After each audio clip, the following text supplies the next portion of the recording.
So let's take you to the Western Cape now, where Premier Alan Winde is expected to deliver the State of the Province address this evening. Let's get the very latest now from SABC News reporter Mariska. Botha. Good afternoon, Mariska. What are party leaders in the Western Cape expecting to hear from the Premier? Well, good afternoon to you. We haven't had a chance to speak to all those party leaders that you mentioned, as it's quite a process to get inside the hall here in Paarl. Of course, what the province has been doing for the last several years is to what they call bring government to the people. So they hold the State of the Province addresses in various towns across the province. Today we are in Paarl, in the Cape Winelands municipality, where at 6 o'clock, as you rightly said, the Premier will be addressing the province on the state of the province.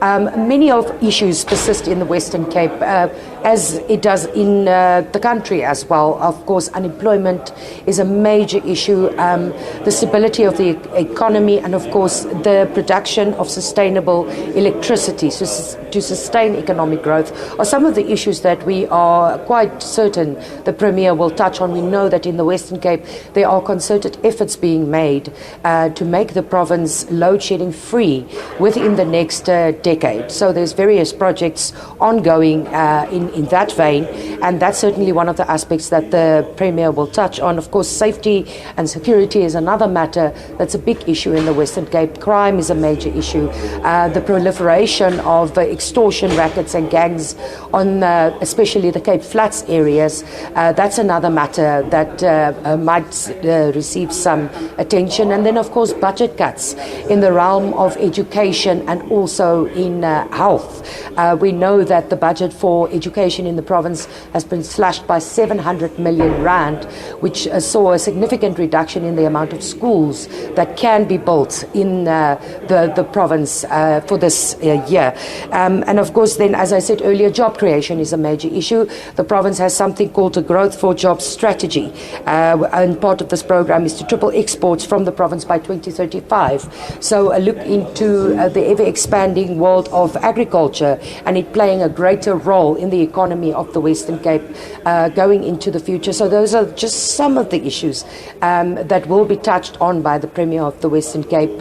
We haven't yet been able to speak to any of the officials involved with tonight's program, but we do know. I'm going to step out of shot just for a moment so my colleague Clinton Surf can just show you this is what the hall looks like.